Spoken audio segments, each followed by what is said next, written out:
Dear students, আজ আমরা 3 questions এই প্রোজটা আমরা শুরু করব। রাইটার হচ্ছে লিও টলস্টয়, রাশিয়ান রাইটার। তো এটা হচ্ছে এমন একটা গল্প যার ভেতর দিয়ে আমরা কিছু নৈতিক শিক্ষা পাই, মরাল টিচিং আমাদেরকে দেয়, এরকম একটা মরাল লেসন আমাদেরকে দেয়, এরকম একটা গল্প হচ্ছে 3 কোয়েশ্চেন্স। তো 3 কোয়েশ্চেন্স মানেই হচ্ছে 3টি প্রশ্ন। তাহলে গল্পটা পড়া যাক, দেখি এর মধ্যে কি আছে। It once occur to a certain czar, উচ্চারণটা জার, টি এর উচ্চারণটা সাইলেন্ট আছে দেখবে। আর জার হচ্ছে নিচে দেখো লেখা আছে title of Russian ruler specially in ancient Times, মানে প্রাচীনকালে রাশিয়ার শাসককে বা রাশিয়ার রাজাকে জার বলা হতো। টি এর উচ্চারণটা হবে না, যেমন সুনামি আমরা টি এর উচ্চারণ করি না, সেরকম এখানে জারে টি এর উচ্চারণটা করবো না। It once occur to a certain czar, একদা একজন, এ সার্টেন জার মানে কোনো একজন জার, কোনো একজন জারের মাথায় এটা ঘটলো, বা জারের ক্ষেত্রে এটা ঘটলো। অকার মানে ঘটা, মানে জার ভাবলো, এটাও বলতে পারি আমরা। দ্যাট যে if he always new the right time to begin everything, যে যদি সে জানতো, সবসময় জানতো, অলওয়েজ নিউ, কি জানতো? রাইট টাইম, সঠিক সময়। কিসের সঠিক সময়? টু বিগিন এভরিথিং, সব কিছু শুরু করার যদি সঠিক সময় সে জানতো। ইফ হি নিউ, যদি সে জানতো, who are the right people to listen to, যে কারা হচ্ছে সঠিক লোকজন যাদেরকে শুনতে হবে, অ্যান্ড হুম টু অ্যাভয়েড, এবং কাদেরকে বর্জন করে বা এড়িয়ে চলতে হবে, অ্যান্ড অ্যাবাভ অল, সর্বোপরি। ইফ হি অলওয়েজ নিউ, যদি সে সবসময় জানতো, what was the most important thing to do, কোনটা করার জন্য সবচেয়ে গুরুত্বপূর্ণ জিনিস বা কাজ। তাহলে এই 3টে জিনিস যদি সে জানতো, তাহলে কি হতো? He would never fail in anything he might undertake. He would never fail, সে কখনোই ব্যর্থ হতো না। ইন এনিথিং, কোনো কিছুতে, যে কোনো কিছুতে। কোনো কিছু? He might undertake, which he might undertake, যেই কোনো কিছুকে সে গ্রহণ করত, নিজের অধীনে নিত, আন্ডারটেক করত। তাহলে কোনো কাজের দায়িত্ব যদি সে নিত, তাহলে সেই কাজে সে কখনোই ব্যর্থ হতো না, যদি সে এই 3টে প্রশ্নের উত্তর জানত। এই চিন্তাটা কোনো একজন জারের মাথায় ঘটে গেল। অ্যান্ড দিস থট, এই চিন্তা, হ্যাভিং অকার টু হিম, তার ক্ষেত্রে ঘটে যাওয়ায়, অকার মানে ঘটা, হি হ্যাড ইট প্রোক্লেইমড, সে এটাকে ঘোষণা করিয়ে দিল। সে ঘোষণা করলো না কিন্তু, তাহলে সে ঘোষণা করলে হি প্রোক্লেইমড হতো। তাহলে হি হ্যাড ইট প্রোক্লেইমড, সে এটা ঘোষণা করিয়ে দিল, তার মানে এটা প্যাসিভ ভয়েস, কিন্তু বাই সামওয়ান, কারুর দ্বারা ঘোষণা করালো, এরকম বুঝাচ্ছে। সেই জন্য হচ্ছে হি হ্যাড ইট প্রোক্লেইমড। তা রাজা ন্যাচারালি রাস্তায় রাস্তায় গিয়ে অ্যানাউন্সমেন্ট করবে না, লোক দিয়ে করাবে, সেই জন্য বলছে he had it proclaim. Proclaim মানে ঘোষণা করা, ডিক্লেয়ার করা, অ্যানাউন্স করা। কোথায় ঘোষণা করলো? থ্রু আউট হিজ কিংডম, তার রাজত্বে। কিংডম মানে রাজত্ব। কি ঘোষণা করলো? দ্যাট হি উড গিভ, যে সে দেবে। কি দেবে? আ গ্রেট রিওয়ার্ড, একটা বড় পুরস্কার দিবে। রিওয়ার্ড হচ্ছে পুরস্কার। কাকে দিবে? টু এনিওয়ান, যে কোনো ব্যক্তিকে দিবে। কোন ব্যক্তি? হু উড টিচ হিম, যে তাকে শেখাতে পারবে। কি কি? ওই 3টা প্রশ্নের উত্তর। কি কি ছিল সেটা? What was the right time for every action, প্রত্যেকটা কাজের জন্য সঠিক সময় কোনটি? Who are the most necessary people, কারা সবচেয়ে প্রয়োজনীয় মানুষ? And how he might know, এবং কি করে সে জানতে পারবে what was the most important thing to do, যে করার জন্য সবচেয়ে গুরুত্বপূর্ণ কাজ কোনটি। এই তিনটি জিনিস যে ব্যক্তি তাকে শেখাতে পারবে তাকে সে মানে রাজা বা যার একটা হ্যান্ডসাম বা একটা ভালো একটা গ্রেট রিওয়ার্ড দেবে। এই ঘোষণাটা সারা রাজ্যে করিয়ে দেওয়া হলো। And learned men came to the czar, এবং পণ্ডিত লোকেরা কেম টু দ্য জার, জারের কাছে আসলো। But they all answered his question differently, তারা সকলেই এই প্রশ্নগুলোর উত্তর আলাদা আলাদাভাবে দিল। অল অফ দ্য লার্নমেন, তার মানে all of the learned men gave different answers to his questions. তো naturally as the questions are different, as the questions were not same, the jar could not accept them as right answers. তা যার তাদেরকে সঠিক উত্তর বলে গ্রহণ করতে পারবে না, এটি স্বাভাবিক। এটা আমি এমনি বললাম, তারপরে দেখো আবার বই চলে আসো। In reply to the first question, প্রথম প্রশ্নের উত্তরে,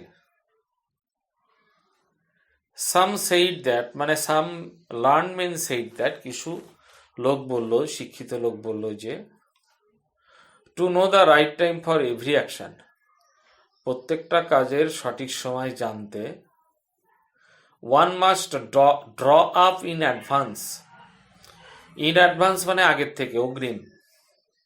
ড্র আপ মানে তৈরি করা, কোনো একজন অবশ্যই আগের থেকে তৈরি করবে। কি তৈরি করবে? আর টেবিল অফ ডেজ মানে দিনের তালিকা, মান্থস মাসের তালিকা, বা ইয়ার্স বছরের তালিকা মানে ক্যালেন্ডার। অ্যান্ড মাস্ট লিভ, এবং অবশ্যই বেঁচে থাকবে, স্ট্রিক্টলি অ্যাকর্ডিং টু ইট, পুরোপুরিভাবে এই যে দিন মাস বছরের তালিকা তৈরি করলো, ক্যালেন্ডার তৈরি করলো, রুটিন তৈরি করলো, স্ট্রিক্টলি সেটা অনুসারে সে বেঁচে থাকবে। অনলি দাস, শুধুমাত্র এইভাবে, সেই দিয়ে তারা বলল, কুড এভরিথিং বি ডান, সব কিছুকে করা যেতে পারে, অ্যাট ইটস প্রপার টাইম, এর উপযুক্ত সময়ে। তাহলে ফার্স্ট গ্রুপ এই রিপ্লাইটা দিল। আদার্স ডিক্লেয়ার দ্যাট, অন্য শিক্ষিত বা জ্ঞানী মানুষেরা উত্তর দিল যে it was impossible to decide, impossible মানে অসম্ভব, টু ডিসাইড স্থির করা। তাহলে স্থির করাটা অসম্ভব। কি স্থির করা? বিফোর হ্যান্ড মানে ইন অ্যাডভান্স, আর বিফোর হ্যান্ড মানে একই, অগ্রিম, আগের থেকে। আগের থেকে স্থির করা অসম্ভব ব্যাপার। তাহলে কি স্থির করা যাবে না? The right time for every action, প্রত্যেকটা কাজের সঠিক সময় আগের থেকে স্থির করা যাবে না। বাট দ্যাট, কিন্তু যে, not letting oneself be absorbed in idle pastimes, কিন্তু সেই জন্য কোনো একজন নিজেকে লেট করবে না, মানে অ্যালাউ করবে না নিজেকে। Not allowing one self, one should not allow one self, যে কোনো একজন নিজেকে লেট করবে না মানে অ্যালাউ করবে না। কিসে অ্যালাউ করবে না? টু বি অ্যাবজর্ব, নিমগ্ন থাকতে, চিন্তায় ডুবে থাকতে। কিসের মধ্যে ডুবে থাকবে? নিমগ্ন থাকতে। ইন আইডল পাস টাইমস, অলগসভাবে অবসর সময় কাটানোর মধ্যে কোনো একজন মানুষ নিমগ্ন থাকবে না। তাহলে যেহেতু বললো, ওই গ্রুপ এসে বলল যে কোনো অ্যাকশন, কোনো একটা কাজ করার short right time, before hand বা ইন অ্যাডভান্স, সেটাকে ডিসাইড করাটা ইম্পসিবল, যে কখন কোন কাজটা করব আগের থেকে সেটা স্থির করা অসম্ভব ব্যাপার বলেই, যেহেতু এটা সম্ভব নয়, তাই আমরা কি করব? কোনো কাজ টাজ করার দরকার নেই, অলসভাবে দিন যাপন করব, সময় কাটাবো, এটাও আবার করা উচিত নয়, এটা বলল। বরং কি করবে? one should always attend to all that was going on. যে দ্যাট ওয়াজ গোয়িং অন, যা কিছু চলছে তার সব কিছুর প্রতি মনোযোগী হবে, অ্যাটেনশন দেবে। One should pay attention to all that was going on, one should be attentive to all that was going on. তার মানে যা কিছু চলছে সব কিছুর প্রতি কোন একজন মনোযোগী হবে। And then do what was most needful, তারপরে that person will decide among those things, যা কিছু চলছে সেই জিনিসগুলোর মধ্যে তার মধ্যে যে কোনো একটাকে বেছে নিবে as the most important thing, যে কোনটা সবচেয়ে প্রয়োজনীয়, নিডফুল মানে প্রয়োজনীয়, সেটাকে বেছে নিয়ে সে সেটা করবে। আদার্স এগেইন, অন্যেরা আবার আসলো, সেই বলল that however attentive the czar might be, তা যার যতটাই অ্যাটেন্টিভ হোক না কেন, মনোযোগী হোক না কেন, কিসের প্রতি? To what was going on, যা কিছু চলছে তার প্রতি যতই মনোযোগী হোক না কেন, it was impossible for one man to decide correctly, কোনো একজন মানুষের পক্ষে সঠিকভাবে ডিসাইড করা, স্থির করা অসম্ভব ব্যাপার। কোন জিনিসটাকে? The right time for every action, প্রত্যেকটা জিনিসের সঠিক সময় নির্ধারণ করা অসম্ভব ব্যাপার, সে যতই মনোযোগী হোক না কেন যা কিছু চলছে তার প্রতি। But that he should have a council of wise men, তাহলে তার কি করা উচিত? বরং সে কি করবে? সে জ্ঞানী লোকদের নিয়ে একটা কাউন্সিল বা সভা তৈরি করবে, যেই মানুষেরা কি করবে? হু উড হেল্প হিম, যারা তাকে সাহায্য করবে, to fix the proper time for everything, প্রত্যেকটা জিনিসের জন্য প্রপার টাইম বা উপযুক্ত সময় স্থির করতে, ফিক্স আপ করতে সাহায্য করবে সেই কাউন্সিলের লোকজনেরা, এটা বলল। But then again others said, কিন্তু আবার অন্যরা এসে বলল দেয়ার আর সাম থিংস, কিছু জিনিস রয়েছে, which could not wait to be laid before a council, কিছু জিনিস রয়েছে যেগুলোকে কোন একটা কাউন্সিলের সামনে রাখা যাবে না, রাখা যায় না, সেটা সম্পর্কে সিদ্ধান্ত নেওয়ার জন্য। যেমন প্রাকৃতিক দুর্যোগ, সাউথ বেঙ্গলে আমফান হয়েছে, আমাদের এখানেও হতে পারে। দেখা গেল তিস্তার স্পার যেটা, বাঁধ যেটা ভেঙে গেছে, তো কে কাজ করবে? যে আমাদের যে মিউনিসিপ্যাল চেয়ারম্যান, সে হয়তো কাজ করবে। সে ভাবলো যে আমার যে কাউন্সিল আছে, যারা কাউন্সিলর আছে তাদেরকে নোটিশ করব, 3 দিন আগে নোটিশ পাবে, তারা সবাই আসবে, তাদেরকে নিয়ে বসবো, তারপরে সিদ্ধান্ত নিব কিভাবে কাজ করা হবে, কত টাকা বরাদ্দ করা হবে, ইত্যাদি ইত্যাদি। তো এতটা সময় যদি নিয়ে নেয় তাহলে গোটা শহর তো ভেসে যাবে, বন্যা হয়ে যাবে। তাহলে এই সমস্ত কিছু ইমার্জেন্সি কাজ আছে যেগুলোকে কাউন্সিলের সামনে আলোচনা করার জন্য রাখা যায় না, সেটাই বলছি। তাহলে সেক্ষেত্রে কি করতে হয়? বাট অ্যাবাউট হুইচ, যেটা সম্পর্কে one had at once to decide, কোনো একজনকে সঙ্গে সঙ্গে সিদ্ধান্ত নিতে হয়, whether to undertake them or not, যে সেটাকে গ্রহণ করবে কি করবে না, কাজটা করবে কি করবে না, সঙ্গে সঙ্গে সিদ্ধান্ত নিতে হয়। But in order to decide that, কিন্তু সেই কাজটা করবে কি করবে না সেটা সিদ্ধান্ত নিতে, স্থির করতে, one must know beforehand, কোনো একজনকে আগের থেকে জানতে হবে, what was going to happen, যে কি ঘটতে চলেছে সেটা আগের থেকে জানতে হবে। It is only magicians who know that, আর কি ঘটবে সেটা সম্পর্কে শুধু ম্যাজিশিয়ানরাই বলতে পারবে, সেটা শুধু ম্যাজিশিয়ানরাই বলতে পারবে। অ্যান্ড দেয়ারফোর, অতএব, in order to know the right time for every action, প্রত্যেকটা কাজে সঠিক সময় জানতে, ওয়ান মাস্ট কনসাল্ট ম্যাজিশিয়ান, কোনো একজনকে অবশ্যই ম্যাজিশিয়ানদের সঙ্গে আলোচনা করতে হবে, পরামর্শ করতে হবে। Equally various are the answer to the second question. তাহলে এতক্ষণ যেটা আলোচনা হলো ফার্স্ট কোশ্চেনের আনসার।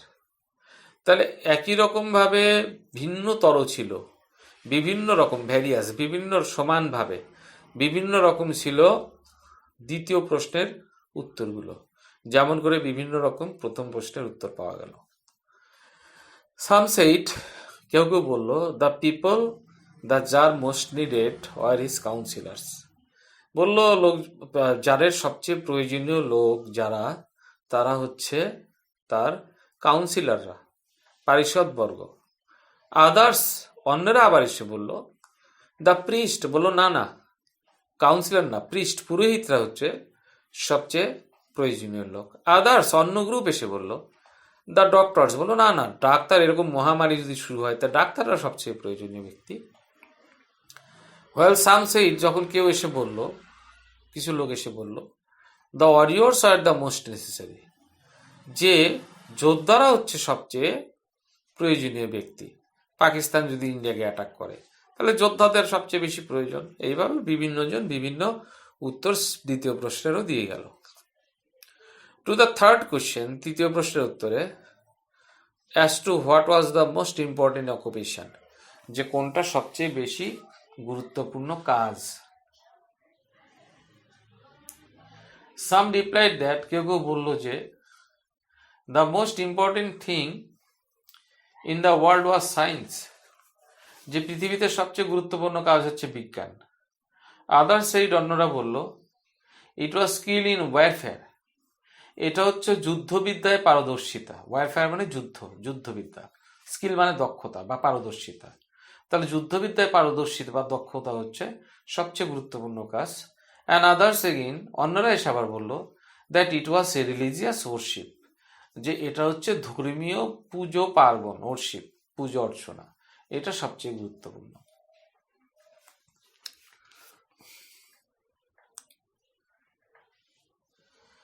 এইবার বিভিন্ন জন বিভিন্ন উত্তর দেওয়ায় the czar was highly confused, czar তো কনফিউজড হয়ে গেল, because the czar could not decide which answer should be accepted, যে কোন উত্তরটাকে সে সঠিক বলে গ্রহণ করবে সেটা যার ডিসাইড করতে পারলো না। বাট যার অবশ্যই, the tsar did not give up the আইডিয়াটাকে ত্যাগ করলো না। The tsar must know the answers to his three question, the tsar must know the right answers to his three question, যে যার তার তিনটা প্রশ্নের সঠিক উত্তর অবশ্যই জানবে। তো সেখানে অন্য কোনোভাবে জানবে, এভাবে জানতে না পারলে অন্যভাবে জানবে। তাহলে দেখা যাক কিভাবে জানার চেষ্টা করছে। All the answers being different, সমস্ত উত্তরগুলো আলাদা হওয়ায়, that is all the answers were different. As all the, এটাকে অন্যভাবে বলতে পারি, as all the answers are different, যেহেতু সমস্ত উত্তরগুলো ছিল আলাদা। The jar agreed with none of them, যার সকলের সঙ্গে, মানে নান অফ দেম, কারোর সঙ্গেই রাজি হলো না। তাহলে এটা কিন্তু গ্রামারে থাকে। All the answers being different, the jar agreed with none of them, complex করলে as all the answers are different, the jar agreed with none of them. The jar agreed with none of them, এটা যদি negative করি তাহলে the tsar disagreed with all of them and gave the reward to none, এবং যেহেতু কারোর সঙ্গেই সহমত হলো না তাই কাউকেই সে রিওয়ার্ড দিল না, পুরস্কার দিল না। বাট স্টিল, কিন্তু তবুও, wishing to find out the right answers, সঠিক উত্তর খুঁজে বের করতে চেয়ে, কিসের উত্তর? টু হিজ কোয়েশ্চেন্স, তার প্রশ্ন তিনটির। He decided to consult a hermit, সে সিদ্ধান্ত নিল, স্থির করলো একটা হারমিটের সঙ্গে পরামর্শ করতে। কোন hermit? Widely renowned for his wisdom, যেই হারমিট, বা যেই হারমিট মানে হচ্ছে মুনি বা ঋষি, সে হচ্ছে হারমিট। তো হারমিটকে আমরা এরপর থেকে হারমিটই বলবো, হারমিট মানে মুনি বা ঋষি। He decided to consult a hermit, সে একটা হারমিটের সঙ্গে সিদ্ধান্ত, মানে আলোচনা করার বা পরামর্শ করার সিদ্ধান্ত নিল। হারমিটটা কেমন ছিল? Widely renowned for his wisdom, যে ব্যাপকভাবে, ওয়াইডলি, রিনাউন্ড মানে বিখ্যাত, ফর হিজ উইজডম তার জ্ঞানের জন্য ব্যাপকভাবে বিখ্যাত একজন হারমিটের সঙ্গে পরামর্শ করার সিদ্ধান্ত জন নিল। তাহলে আজকে এইটুকুই পড়াচ্ছি। এইটুক থেকে শর্ট কোশ্চেন যা থাকবে, যে what are the 3 questions of the czar, এটা তোমরা এটা পড়তে হবে, জানতে হবে, এবং তারপরে বলতে হবে যে এই what did the czar do to know the answers to his 3 question. এই 3 কোশ্চেনের উত্তর জানতে জার কি করলো। তাহলে জার যেটা করলো, যে what it proclaimed through out the country, গোটা দেশে সে ঘোষণা করে দিল, এই ব্যাপারটা লিখতে হবে। আর একটা যেটা জানতে হবে যে why did the czar want to know the right answers to his 3 questions. এই 3টা প্রশ্নের সঠিক উত্তর জার কেন জানতে চেয়েছিল। তো czar wanted to know the right answers to his 3 questions so that he might not fail in anything he might undertake, যাতে করে যার যেই কাজই নিক না কেন সেই কাজে যাতে ব্যর্থ যাতে না হয়, সেই জন্য সেই 3টা প্রশ্নের উত্তর জানতে চেয়েছিল। এটা তোমাদের কিন্তু জানতে হবে, কারণ এটা বড় প্রশ্নের মধ্যেও থাকতে পারে, ছোট প্রশ্নের মধ্যেও থাকতে পারে। তারপরে হচ্ছে বিভিন্ন গ্রুপ এসে বিভিন্ন উত্তর তারা দিয়ে গেল, এগুলো মাইনর ইম্পর্টেন্ট, এগুলো জাস্ট একবার করে পড়লেও হবে, কেন শর্টবট কোনোটাই কোশ্চেন সেরকম আসে না। তো আর যেটা জানতে হবে যে why didn't the Tsar agree with the learned men? তাহলে লার্নমেনদের সঙ্গে এগ্রি করলো না কেন। এইটার উত্তর হচ্ছে the Tsar did not agree with the learned men because their answers were different, কারণ তাদের উত্তরগুলো ছিল আলাদা আলাদা। এইটা তারপরে এখান থেকে প্রশ্ন থাকতে পারে, whom did the Tsar want to consult them? তাহলে কার সঙ্গে জার তখন আলোচনা বা পরামর্শ করার সিদ্ধান্ত নিল। তাহলে বলতে হবে তার czar then decided to consult a hermit, এটুকু বললেও হবে। এবার বলতে পারে যে হাউ ওয়াজ দ্য হারমিট, তো বলতে হবে the hermit was widely renowned for his wisdom. Hermit was widely renowned for his wisdom, হারমিটটা কেমন ছিল, যে তার জ্ঞানের জন্য সে ব্যাপকভাবে বিখ্যাত ছিল। তাহলে এই প্রশ্নটার উত্তর কিন্তু তোমাদের জানতে হবে। তাহলে আজকে এইটুকু থাক, আমি এর কাল বা পরশু বাকি গল্পটা তোমাদের পড়িয়ে দেবো। এই যেটুকু পড়ালাম সেটুকু কিন্তু ভালো করে পড়তে হবে।